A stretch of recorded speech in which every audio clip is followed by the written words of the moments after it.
When William Jones, a British Orientalist, discovered striking similarities between Sanskrit and European languages, it pointed to a shared ancestry between Indians and Europeans. This led to immediate conclusions that India was the cradle of civilization and Sanskrit the mother of Indo European languages. However, with the rise of European imperialism and emergence of racial superiority ideas in the 19th century, the narrative changed. Europeans began to see themselves as undertaking a mission of civilizing the inferior peoples of Asia and Africa, or assuming the white man's burden. Hence, India could no longer be the cradle of civilization. In this context, an alternative explanation was offered for the shared linguistic ancestry. The theory proposed was of an ancient invasion of India by an advanced people from the West who called themselves Aryas, as they do in Mahabharata, and brought with them a great language and a sophisticated philosophy, which went on to become Sanskrit and the Vedas, respectively. This made the British invasion of India look like just another Aryan wave, bringing with it culture and learning. The narrative was problematic from the very beginning, as there was little to no evidence to support it. In the 20th century, the theory of invasion was conclusively discredited, but this still left the question of shared linguistic ancestry unanswered. The most commonly offered explanation today is that while there was no invasion, there was most likely a gradual movement or migration of these Aryan people into India. This still implies foreign roots for Sanskrit and Vedas, making the theory anathema to Indian nationalists who see Sanskrit and Vedas as the foundational pillars of Indian civilization and culture. While many respected scholars have submitted credible challenges and offered alternative explanations to the migration theory, that legitimate academic debate has been overshadowed by the political controversy now surrounding it. The aim of this session is to demystify the story of ancient India through an examination of its languages. We have with us a very prominent linguistics expert, Dr. Peggy Mohan. Dr. Peggy Mohan hails from Trinidad, West Indies, and earned a PhD in linguistics from the University of Michigan, USA. She has taught linguistics at Jawaharlal Nehru University and Jamia Millia Islamia, among other centers. She's a regular contributor to various reputed publications and has authored 3 books, latest being Wanderers, Kings, Merchants, The Story of India Through Its Languages. Ma'am, welcome to Argumentative Indians. Thank you. Thank you for having me. Hindi, Marathi, French, Farsi, Kashmiri, German, English, and hundreds more. We are told that languages spoken by almost half of the world's population, stretching from Bangladesh to Britain, are interrelated and share a common ancestor. It is believed that an ancient people called Indo-Aryans spoke this common ancestor language, and it is when they migrated to different lands and mixed with local people, their language gave way to the great ancient languages such as Greek, Latin, Persian, and even Sanskrit. Dr. Mohan, can you please shed some light on this Aryan migration theory and tell us to what extent it is supported by your research in linguistics? Okay.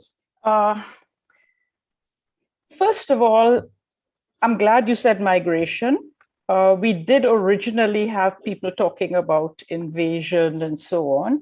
This whole discussion, of course, does go far back into the colonial era and the British assumption that if there were people who in any way resembled in their words, and in some cases in grammatical structures like in Sanskrit, things that they had seen in Europe, there must be an origin of these people in Europe. And at that time, people were just simply casting around,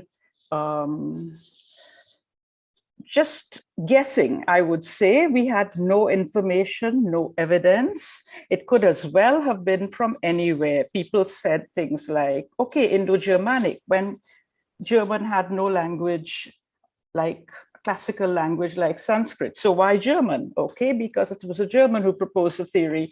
Then came Anatolia, the area of modern Turkey, the Asian part of Turkey. Why? No evidence again. People then said the Caucasus. The Caucasus is an area that has 50 languages, of which I can only think of two indigenous to the area that belong to this family, and you've never heard of them probably, Ossetian and Talysh. You're really fishing around, and they call the whole white race, which is another construct, Caucasians, when in fact the Caucasus had nothing to do with it. So for a long time, we really didn't know. It could have been anyone. And while there were some people who were struggling to find out where these people would have come from, were they indigenous to India or had they come from somewhere else, some of us were actually much more interested in looking at how these languages came about rather than trying to fix a particular place. So I'm very uninterested in where they came from, but I left it completely an open issue until the time of when the geneticists got into the picture. The first thing that happened, which upset the apple cart immediately, was in 2008. And that was a study done by, at least there are two Indians leading the team. It was on the mtDNA, which is the mitochondrial DNA, which traces the person's ancestry through the maternal line. So according to this, there had been no migration of any significance into India for 12,000 years. So everybody stopped dead. The word invasion vanished. We all started thinking about how this could have happened, because a lot of historians could not imagine that there hadn't been people coming into India. So how is it that there was no evidence in this particular genetic study? So people started backing off, and then a word that you used, which is gradual, came into the picture. It's not a word I generally use because that's a model. Do things happen? Do things that make change in the world happen gradually, or are they sudden events? But however, the word gradual came in because it allowed people to presume that people had come and had made a presence in India, roughly in the Indian subcontinent, roughly around the time of the end of the Harappan civilization. But they couldn't prove it. Then came another study in 2017, which did not look at the mtDNA, it looked at the Y-DNA. Now, the mtDNA traces the maternal line, and the Y-DNA traces the father's line. And it found about 3,500 to 3,700 years ago, a significant influx into India, but they had been men. And all of a sudden that excited me, because I, as a linguist, like to look at languages not as one language proliferating and like a tree spreading its branches, and therefore Marathi does not look like Icelandic. Therefore, I like the idea of the two-parental model, two parents to a language. And here, all of a sudden, we find that India's women, or at least the female line, went back much further, perhaps even to first Indians, because the model now suddenly said something else, that hunter-gatherers travel as men and women in bands. They're not actually migrating. It took quite a while to get to India, up to 5,000 years. It was simply being, and they moved as they went. After that, migration is something done by explorers, not so much by men and women. Explorers tend to be men. And you see, even in the animal kingdom, bears, things like that tend to be men when it comes to migration. Women tend to stay back. And if we look at our own experience, you tend to find that the first Indians to go to the Caribbean were completely men. And what happened? They died out. We don't have any trace of them. It's only when women started going later that you can have a community. So I like the idea of the two-stranded model because it matched the kind of work that I was doing, looking at how languages mix. So we're not talking of people coming into India and spreading their language as it was, but we're talking of a certain give and take between people who may have come, and apparently, according to the geneticists, people did come and they were men. And we presume that the first thing they did, like all male migrants everywhere in the world, is look for women because they need to have children. And I wouldn't call them invaders because invaders generally take what they want and leave. These were people who settled, and they settled and became Indian, disregarded themselves as local, had children with women who were local. And that was when the whole interesting thing started. Now, you want me to go on a little bit now and speculate on how I think it would have happened? Here you have, or do you want to ask a question? No, I think we have gone. All right, I'll go on. Here, imagine now the first men come. They're speaking something. They also speak something that is very like what we see in the Rigveda. Presumably, that was not all they spoke, but everywhere in India that men have migrated, their vernaculars have gotten lost. We don't have, and it's in any case, so far back in time, we can merely try to guess what they spoke, which might have been a bit like Rigvedic Sanskrit, but certainly not as literary in its construction. Unfortunately, all the men who migrated into India had a way of throwing away their vernacular language and keeping what they regarded as precious. The Central Asian Uzbeks came and brought Persian, not Uzbek. The Jewish migrants into Kerala brought Hebrew, but not Ladino. The Nambudris who went into Kerala brought Sanskrit, but presumably in the 8th century, they spoke something else. So there's quite a lot that we don't know.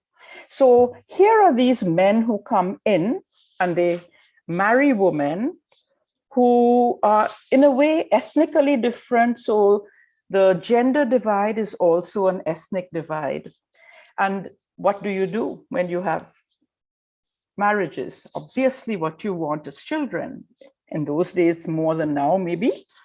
And you have children that are born into families where their mothers speak a different language from their fathers. Now, there's a lot of this in the world.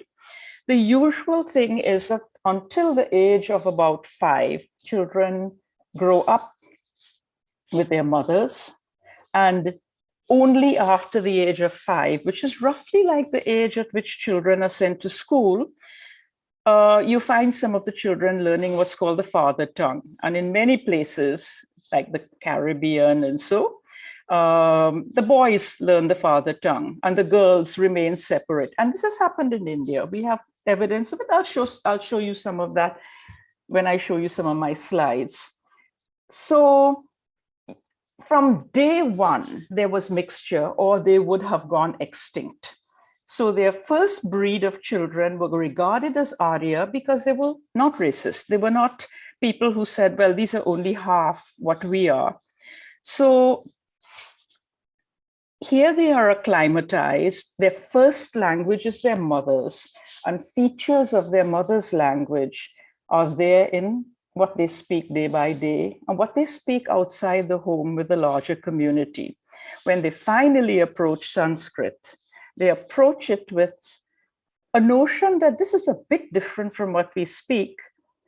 And you start to see leakage of local features into Sanskrit, which is interesting for me.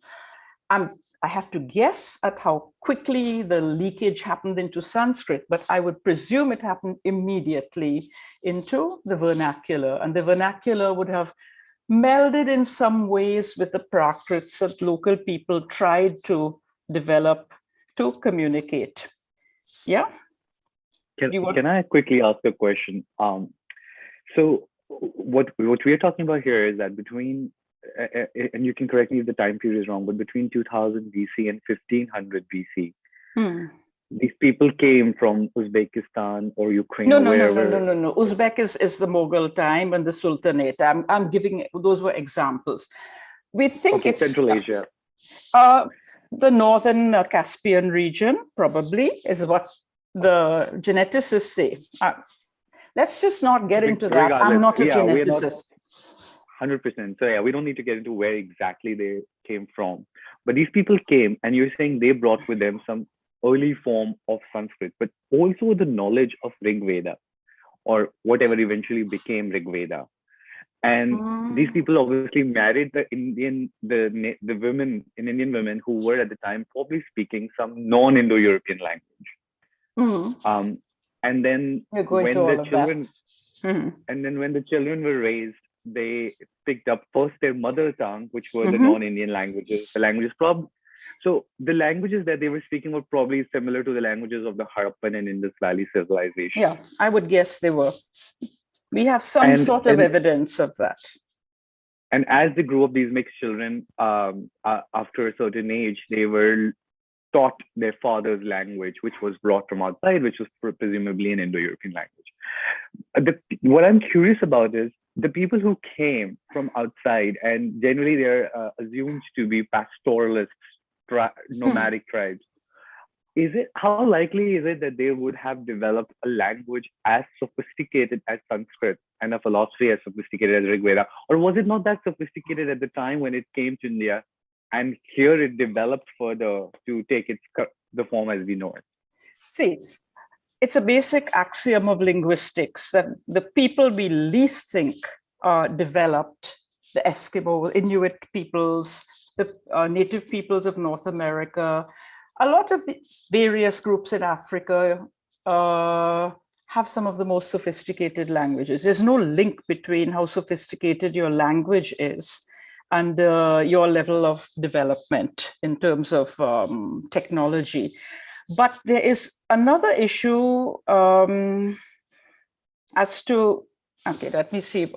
I'm getting a little confused at the moment. What did you ask about? That did they bring the Rigveda? I don't know that they brought the Rigveda. I don't know exactly where they started writing it. Was it slightly out of India? Not writing, composing. Was it slightly out of India? Was it partly done in India? Think of it as a golden age. Golden ages are not very long. The bulk of the Rigveda was written in just a few generations. It's 5 or 7 generations of people streaming in, children joining the writing or the composition, people with something they wanted to say, what they wanted to put into the form of something literary, doing this kind of thing. It's not a long, gradual, continuous process. That's why even within the Rigveda, we have a sense that the first and the last mandalas are written at some other time later. So these things one can say as a linguist. So these people came in, met, continued having children who were by then only half whatever their earliest ancestor from somewhere else was. And to me, what is most exciting is they were half Indian. I mean, I would always be excited by somebody being half Indian because I like the idea that you're seeing a blending with the land, and you're seeing ways in which the history of the people who came is mirrored in the languages that they make. Now, I wanted to get a little away from the genetics that you can read in other people's work. I can't go through their fine calculations of where people came from. I'm just excited at the idea that the language had 2 strands to it, a maternal strand and a paternal strand. And that the maternal strand is what gave you the bedrock, the framework, or something we call the substratum. And the paternal strand is what gave it its vocabulary. But however, they preserved we don't have to worry about it in the sense of the Rigveda. The Rigveda itself was almost completely a preservation of the kind of high language that was brought by these men. There's only a few little things in the Rigveda that seem to be different, which suggested coming to a new land. And I can get into a bit of that, how I look at the whole fusion process. I don't want to just look at men coming in. I like the idea of it as a process where people meet, mix, create something new. Shall I Yes, please. show you? And given, since my name is Yajur, I would also want to know a little bit more about the Yajurveda. Yajurveda, of course, is much later, much later. Yeah, okay. And in a very different landscape. Yeah, that was definitely in the Gangetic Plains. By then, they had discovered iron and everything. It was quite a different world, but there's a certain amount of carryover. Now, let me see if I can. All right. Oh, I have to click share, and I have to give you my slideshow. Let me take you a little. All right, so you have your genetics, the very different time frame for female presence in the subcontinent, and male, that we just said. So you have local women and new migrants who are men, yeah? Here's a term that I just brought in, which is substratum. How I differ from the philologists that have discussed linguistics and Sanskrit and the history of India at that time is I don't look so much at the words, because the words are extremely transferable. You just have to walk around using English words in Hindi, like in Hinglish, to know that words, especially nouns, travel very, very well. What don't travel are grammatical structures. And that's where you look to see what was there before and what the fusion process was. You get a very different kind of fusion process in the case of Sanskrit, because Sanskrit was very well preserved and children thought they were learning how to recite the Rigveda, and they were reciting it very carefully and paying attention to pronunciation. However, what they spoke in their daily lives was already beginning to absorb a lot of features from the local languages. This is what I mean, retroflexion. There is no language outside of India. I'm going to put my head on a block. I think there's one in Queensland, Australia, which has one retroflex sound. But retroflexion, where th is different from t, and th is different from t, the is different from the, n, and n. And of course, there's a l, which contrasts with l. This is something very uniquely Indian. Or not Indian, let's just say the entire subcontinent, which probably went all the way into southern Iran.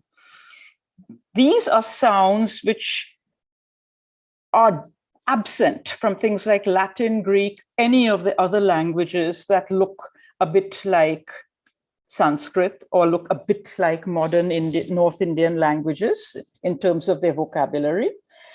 And where would these have come into Sanskrit from? So my guess is that they came in. Now, we have only one set of evidence of those days. That's the Rigveda. We don't have any evidence of what people were speaking. I wish we did. I really would love to find some way to find out all the nice Harappan things which were still floating in the air. What extremely poor people who did not find a voice in the Rigveda, what were they speaking? We don't know any of that. We only have this document which has been memorized and which, according to my professor, Madhav Deshpande, in its earliest form, when it first started being composed, did not have retroflexion. That was his theory. When I heard it, I didn't ask him why he thought so, but I immediately assumed yes, because once you go outside of India, languages don't have it. So it must have come into the language when the migration was here. It did not come into the competence of the people who did the migrating, but their children. So when you look at hybrid languages, languages mixing, features of something else finding their way into another language. We're never talking of you and me suddenly picking up a new way of speaking. We're talking about children. Everything is generational. So these men who'd had no retroflexion, they married women who did. And I'll show you a little bit on why I say that later in a few minutes. They married women who did, and the children grew up knowing that some languages had retroflexion, and the Rigveda, which we have to learn, does not. Just the same way that little Mughal children from Central Asia knew that when they spoke Urdu and Hindi, there was retroflexion, but when they spoke Persian, there wasn't. They were keeping it apart for a while. However, in their daily lives, ter, der, dharna, and la were there. So these were, in my opinion, new things. Okay, to know what these are. I am sorry if it looks like the Indian flag. We all have to draw this when you do linguistics. You draw the vocal tract. Now you see the tongue. The colored thing is the tongue. The green thing is a th. It's dental. The tongue is behind the teeth. And t is the orange thing. The tongue is curled backward. In between is what you get in languages like English or Assamese, a few of these languages, where it's actually bang in the middle. Malayalam actually has all three, but let's not get into that. There had to be something like this to complicate the whole thing. But basically, according to Professor Deshpande, in the beginning, there was only one, and I am guessing that it probably was a th, and it got differentiated with some becoming t and the others remaining th. So the splitting up of things, the same way that when we speak Indian English, we make all the English t into t. That sort of thing was happening even then. Look at this. There's a Latin verb to stand. You can see the English word stand in it. Sta, it's a th. And in Sanskrit, sta. But then when you inflect it to get he stands, get tishtati, suddenly the middle, the root has gone all backwards. That kind of thing didn't happen in Latin. So you're seeing funny little things leak, not merely there, but we're seeing the process by which they came and got adopted, that perhaps there was a reason that they said, okay, our Sandhi rules would like us to put this into the retroflex, or maybe there was no reason at all, but there was a perception, it seemed, from the looking at the grammar, that whenever they made a th into a t, they gave a reason for it, but they never gave a reason for t becoming th, because that's not what happened. So this t was the new thing. Yeah. Look at this. Can you see all the way to the top? Wait, let me just move back. This is the part of the subcontinent where the modern languages all have retroflexion. There are two little spots in the middle. Here, this is a Korku, it's a Munda language, and this is a Sora, another Munda language. You look at the Andamans down here. The Andamans is also colored orange. All of Sri Lanka is colored. There are some who say that the Sinhala part is not really full of retroflexion. Some say yes, some say no, but I haven't looked at how much retroflexion. Oh man, sorry, my thing is going all over the place. Yeah, here we go. So there's no retroflexion outside of the subcontinent. There's almost full retroflexion everywhere. If you can see behind that little thing with our faces, you'll find that the Northeast, starting with Assam and all the tribal languages, the Tibetan area don't have retroflexion, but strangely, even the Andamans has it. This is a very Indian thing. It's like a tag. And if you see it in a language, it means the language has been nativized. So if the only Indo-European language of the from that era, which does have retroflexion, is Sanskrit, there's a very big question as to where did it get it from, or when did it get it? Yeah. Now, here's another way of looking at it. If you look at this map, you'll see that the yellow is the least retroflexion. So Kashmir, Andamans, and the Sinhala area doesn't have much, only turned. But you have Arna in the Punjab and all that, even Pathans, which you don't think of as being very Dravidian in this respect, they have it. And here, when you get into Gujarat and Rajasthan, you even get sometimes Arla.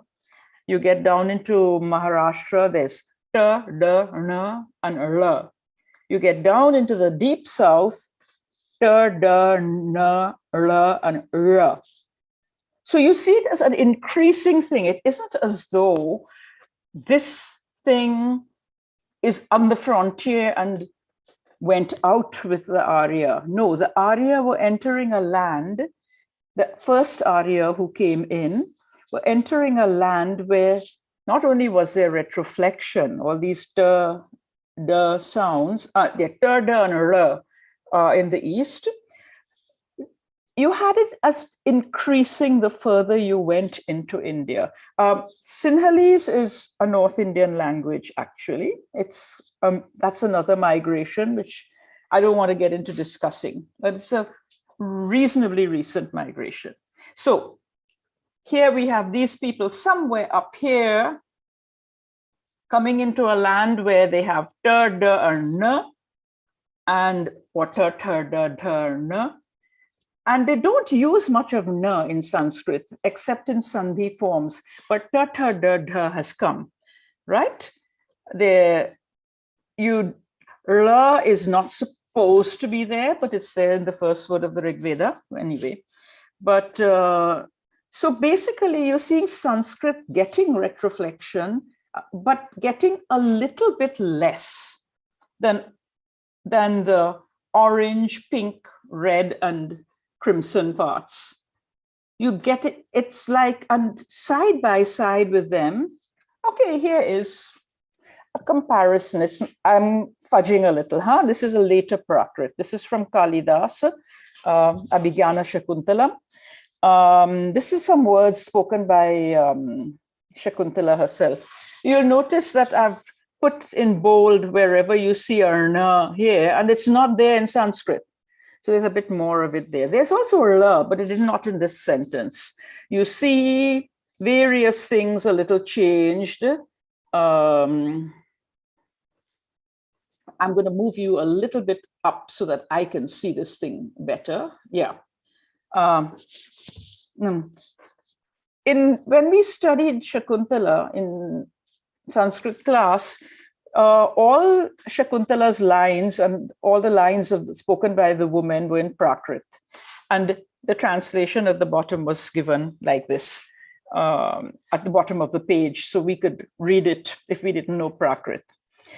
Let me say another interesting thing. I once asked an old woman from Kerala, I was reciting the Rigveda, and she started reciting with me, exactly sounding like Shakuntala. So there was a very interesting, two things we're seeing here, that the languages that were side by side with Sanskrit had a little more retroflexion than Sanskrit. And number two, the women spoke these languages, and of course the non-Arya.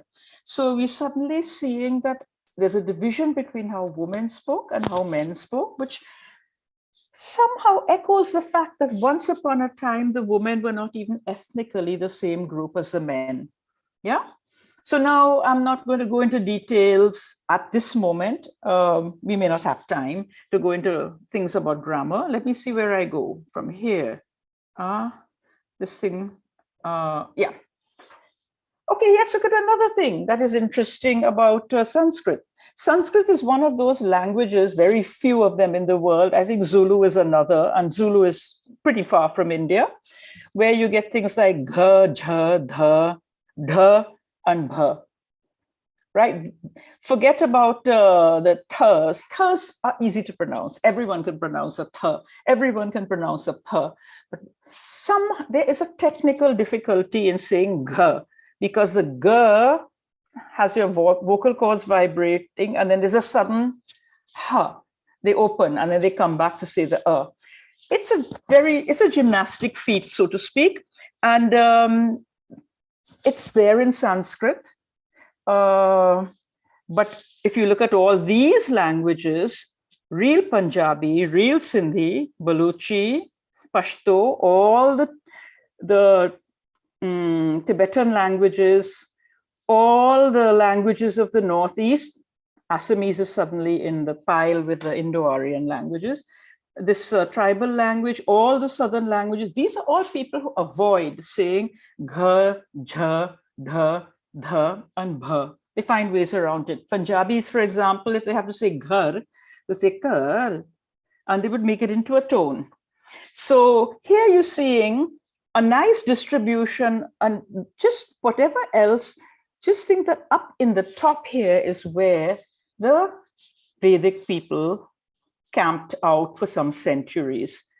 And these languages are, in the present day, have doggedly survived without this feature that was brought in by these men, so that they learn to speak Hindi. Don't ask me how Hindi has it, Bengali has it. There's something else going on. We can think of that at some other time. Why does Marathi have it? I don't know. However, in this area where the Harappans lived and where the Vedic people came at some point and spoke their languages full of gha, dha, dha, jha, everything, the local people resisted it. And to this day, in the modern languages, it's not there. And I'm talking of every single little tribal language of Pakistan, the whole of Pakistan. The native languages don't have this particular feature. So now look, compare these two.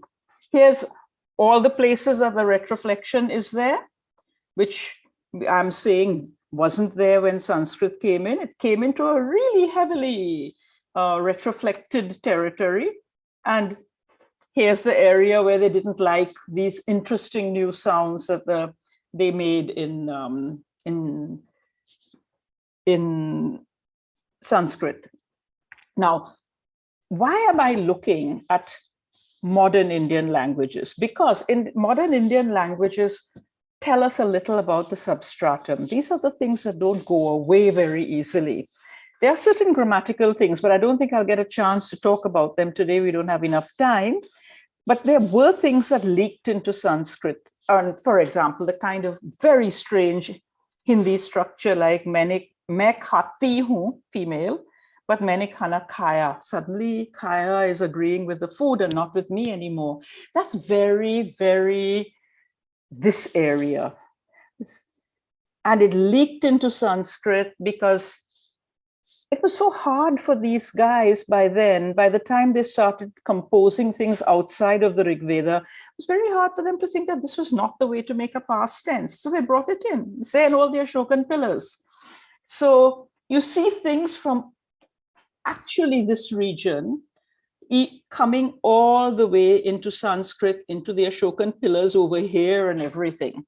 So I find that this is like a forensic journey that allows us to look at the past through a different kind of genetics, a linguistic genetics in the present. People who avoid gha, jha, dha, and are inclined to divide the world into ta and ta. Now, here's another, so that's one. There's another important thing. I'm going to talk quickly about spread. Yeah. For a very long time, the Vedic people stayed up in the Northwest and they resolved their disputes, fought with local people, fought with each other, etc. In about 500 or 700 years, I'm not exactly sure how much, they resolved their differences and we got the Kuru kingdom. So here's how much a little bit of them up in the northwest, suddenly, when they resolve their disputes, here comes the Kuru kingdom, Kurukshetra, and all over this huge area, they start to spread. And where do they spread? They spread inward. So the whole influence of the Arya in the form of Prakrit, more than Sanskrit, but Sanskrit also, is spreading into India. And here's how far it's gone.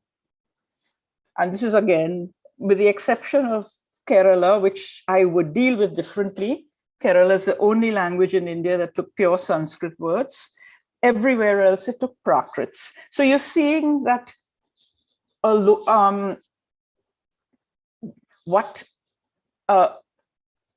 very local, much more local than Rigvedic Sanskrit, a local vernacular and ultimately a literary form like Prakrit, leaked into all these languages as a nice top layer. So all the words we have are from this, but the grammar is different. The grammar represents what the local people saw as a normal way to have an operating system, how to organize their thoughts. So you have this whole area going down to Goa, Konkani, Marathi, to some extent even going into the Andhra area, was all very, Nepali is a very mixed bag. I don't want to get into it. I want to study it a bit more because it has features of both these sides, the green and the orange. And then this side has a very different set of people who came initially, long before the Vedic people moved in this far. There were Southeast Asians, and there's an Asian character to Bengali, Assamese, Oriya, the Bihari dialects, my own dialect, which is Bhojpuri, which when we left India was quite a bit more like Bengali than it is now. Let's see where I have got. So I'm seeing, like, imagine a volcano, which is cool. It's cooling. There's lava flow that is going inward and not outward. So I can't put my head completely on a block and say that it is not possible that these people came out from India. I would be flying in the face of genetic research too. If it turned out that that was in fact what was happening, I could probably find a way to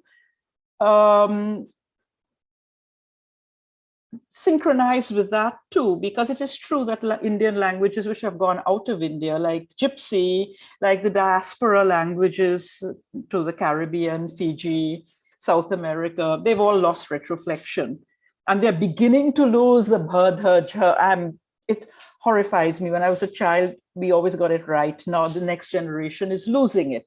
So it is possible to lose these things, but not to the extent. My instinct tells me that the direction of flow is into India and not out of India. And I think I will stop sharing.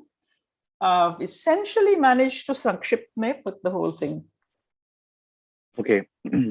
Thank you. Thanks a lot, Dr. Mohan. Let me bring in some of the people a lot of questions are coming up. So I'll bring some of the people into the conversation. One of the questions that has come up several times is a lot of people are curious as to which language, in your view, is currently in India is closest to the language of the Indus Valley civilization. What is probably closest to what the Harappans were speaking before we had these foreign people come into India? Okay, that's a nice question, because I've given my answer and nobody's ever attacked me for it.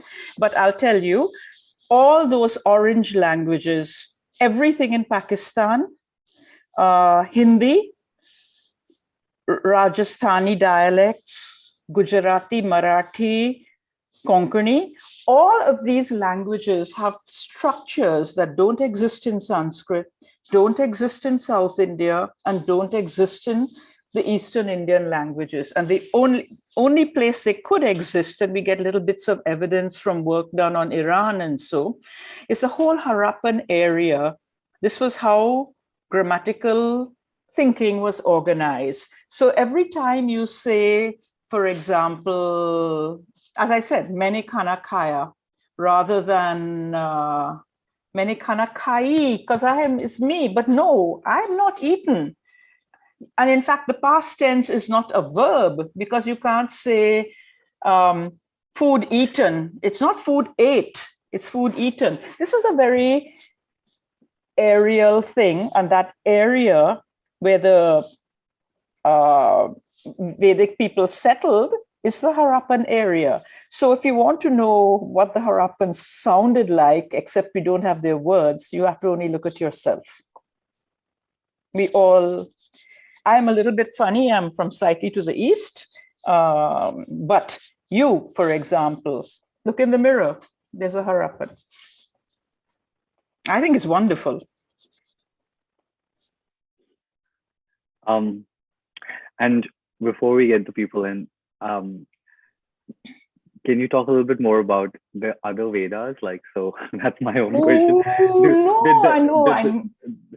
Did the local languages, pre-Indo-European languages, do they have more presence in the other Vedas versus the Rigveda?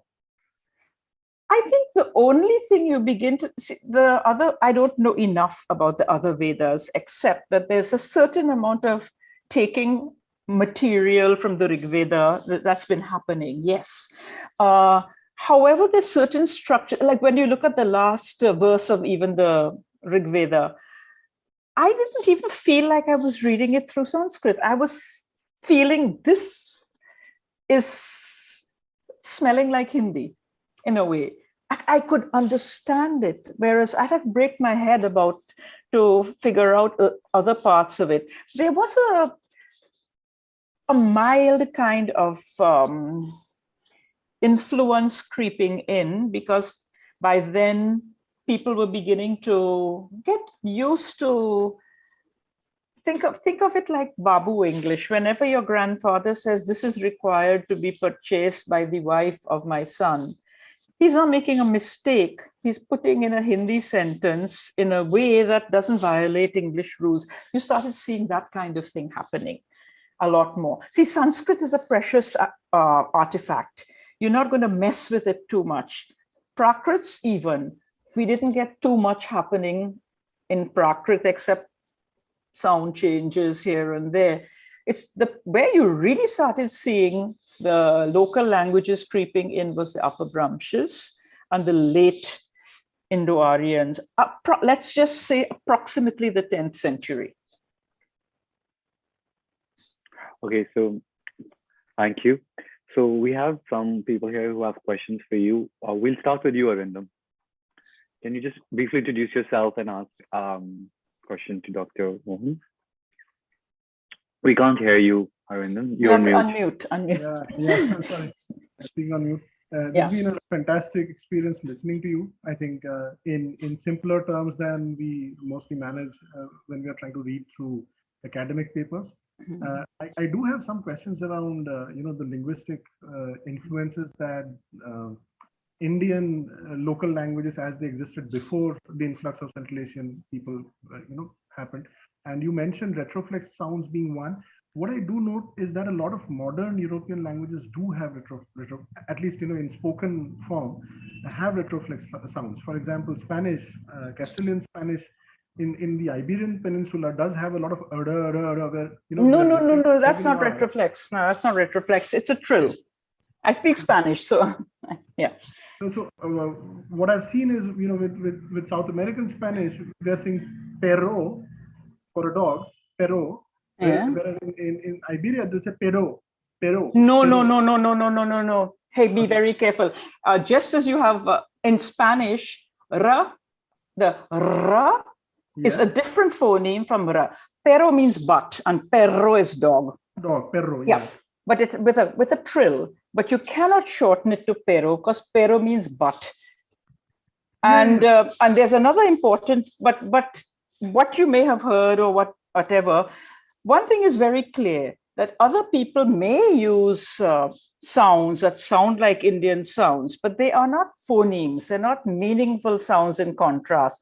It's like there is this word dhona, which I remember on one of my tapes hearing the word dhona, and I wrote it down as dhona.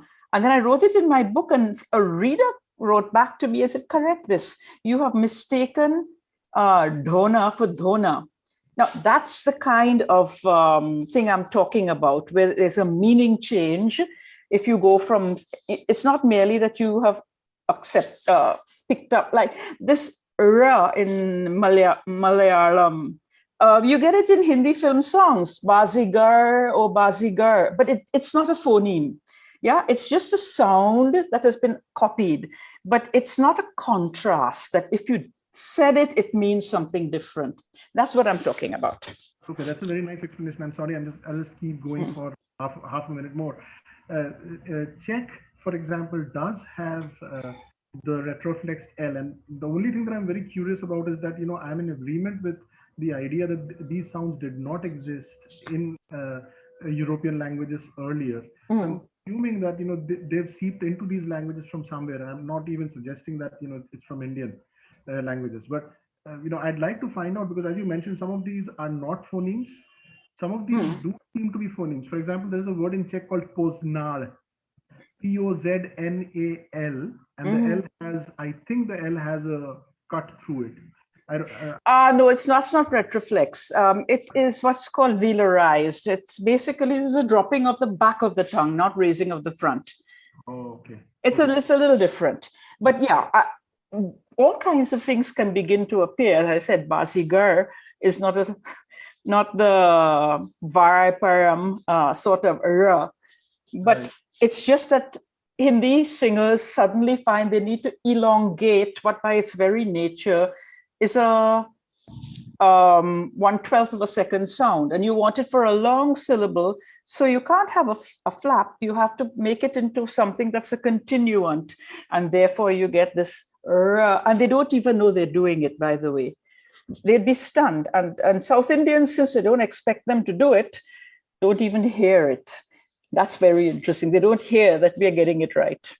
Yeah. Thank you, Arindam. Ashish, are you on? Or Abhijit?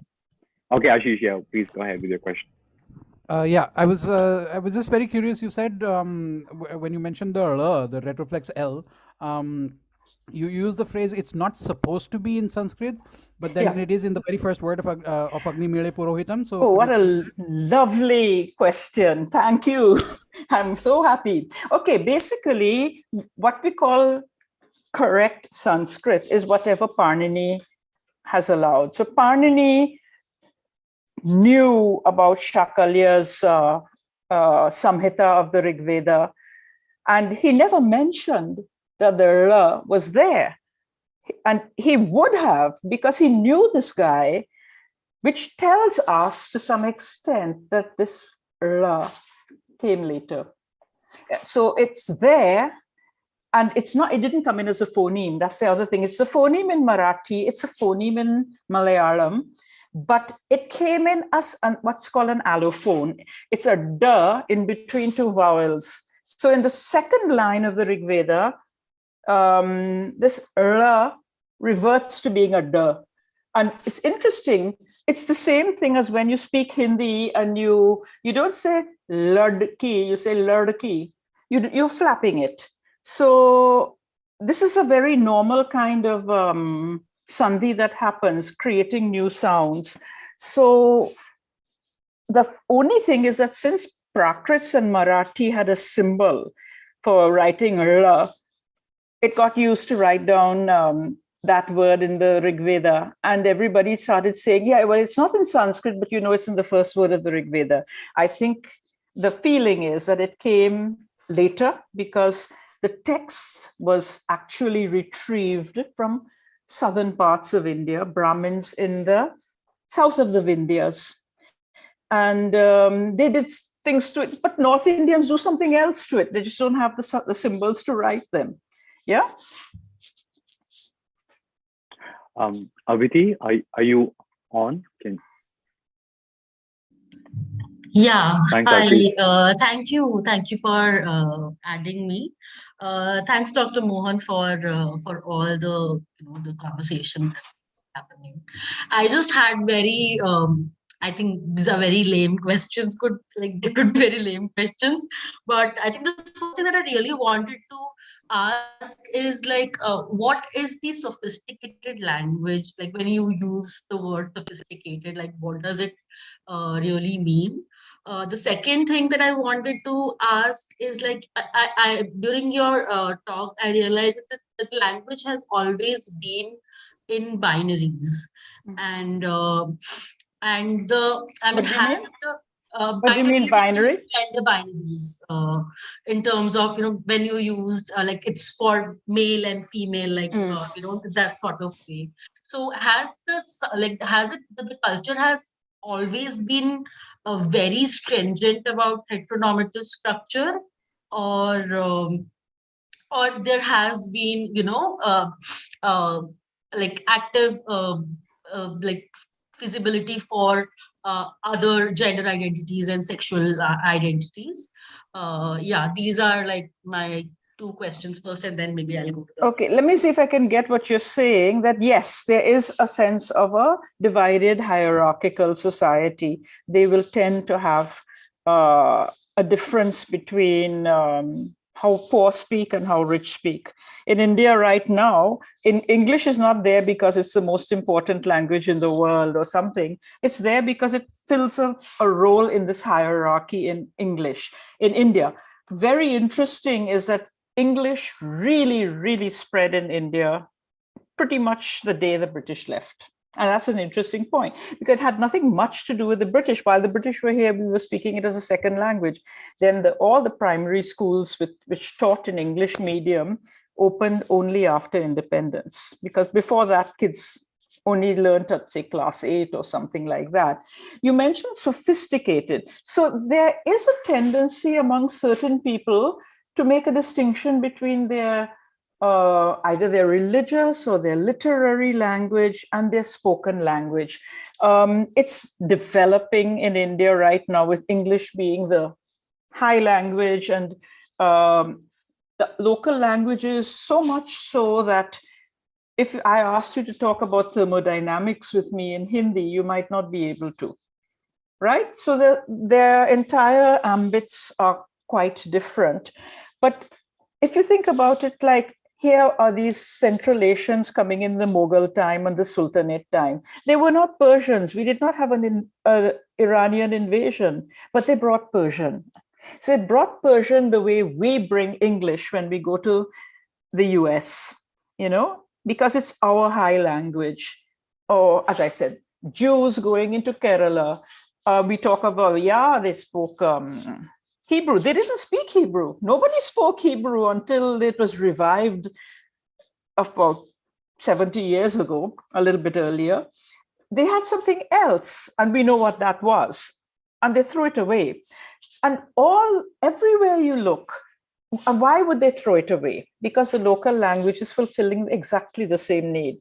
So when the Uzbeks come from Fargana or Samarkand or these areas, they come and they find that Hindi, Urdu are doing what the Uzbek would do. So they just take a few words out, apa, khala, and keep them. And the rest is gone. You really wouldn't know it was ever there. We don't even know, in the case of the Nambudris, what they otherwise spoke. So they throw these things away. So there is a value attached to the high language also. And the high language is either memorized or literary or whatever. So, the Nambudris picked up Malayalam and eventually they started writing in it. Yeah. So have I got your two questions about sophistication and about hierarchy? I think the next question was around gender structure and like heteronormative structure. So if you can, gender it's not everywhere, but there's enough places where you get migrants who are male and having children with local women, not just India. In the Caribbean, there's a language I learned where Carib men attacked and killed in the year 1200, before Christopher Columbus.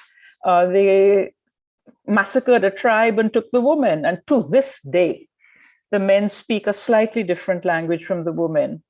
And the women are basically told you not to use these words. In places like South Africa, the community that Nelson Mandela belongs to. If you look very closely, they look a little different from Zulus. They are not exactly black. They also speak a language with a lot of clicks, and the name of the language is Xhosa. Now, that is a case of migrating men coming in, and local women in languages which have even more clicks had children with them. So they came, this hybrid tribe of the migrants and the local women became Xhosa tribe. And whereas they had a lot of other, in much more remote areas, more towards the Cape, the unmixed form of the tribe, because the Bantu men were not interested in going as far as the Cape. It didn't suit them in terms of their crops and things like that. So you saw the unmixed form of the original people and the mixed form. So gender is a very normal thing to expect, partly because migrants do tend to be men. Explorers tend to be men. Migrants are explorers. It's only now, for example, when things get safe and the place is nicely opened up, that women start saying, I want to go too. For a very long time, Indian men going abroad didn't find Indian women at the age when they were thinking of getting married. Hence, as I said, people who look like me. But now you do. Now, for example, in Silicon Valley, it's possible to just mix with people who went to the same school with you in Delhi, because there's that much of women and everyone there now. So yeah, gender. Thank you. Yeah, do I have time to ask another question? No, we are almost okay. It's okay. Thank you, Dr. Thank you, Aviti. Dr. Mohan, do you have time for one quick question? We have somebody else waiting. Abhijit, are you on? Yeah, can you hear me? Yes. Thanks a lot. It was a wonderful, fascinating presentation. Just two quick questions. That when you talk about the grammar that grew, we obviously are not looking at grammar which is written and institutionalized. No. It's something subterranean. Yes.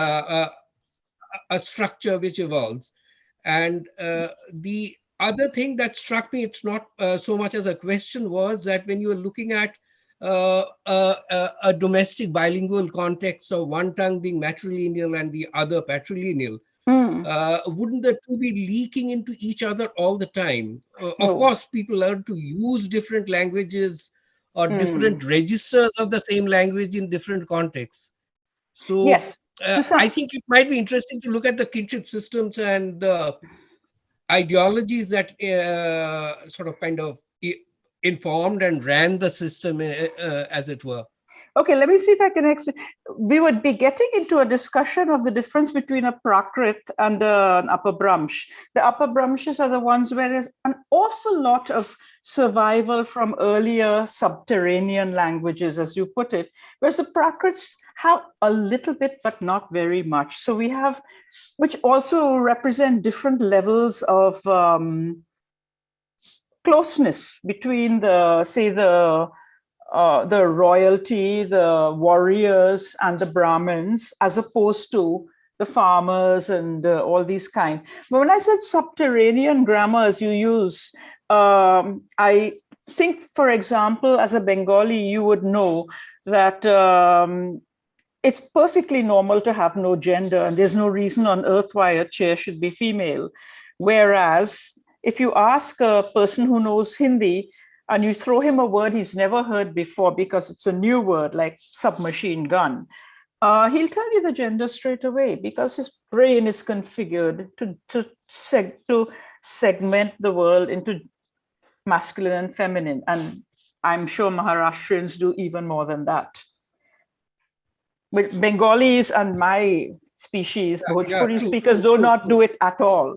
And Bengalis do not do this funny past tense that Hindi speakers do. So these are the things that are never taught in school, which is bothersome. We teach grammar as though everyone's still speaking Sanskrit. But the exciting things in Indian languages are the things we overlook and until someone points them out to us. Okay. Yeah. Thank you. Thanks a lot. Thank you, Abhijit. I think that brings us towards the end of our session. It's absolutely fascinating to know that there is so much of knowledge hidden in our languages that we can study and examine and learn so much about our past, and even so in a past so ancient as like going back 2,000, 3,000, 4,000 years. There is still so much in our languages that we can. This is absolutely fascinating. I had no idea, and I just want to thank you, Dr. Mohan, for this enlightening session. My pleasure. It was a pleasure to have you with us. All right. Thank you. Thank you, everyone, for joining us. This is going to, we have been live streaming this on YouTube. So if you missed some portion of this discussion, you can find it on our YouTube channel, Argumentative Indians. And stay tuned for our next session on Tuesday. You can find the link in the below the video or in the chat. And that's going to be on why so many people fall for conspiracy theories. So that's going to be a very interesting one. Stay tuned. Oh no, I have a bunch of things on chat, and you could, if you could possibly send them to me, just send me the chat, because quite a lot of interesting questions are there too. Yeah, I see a few names coming up. Thank you.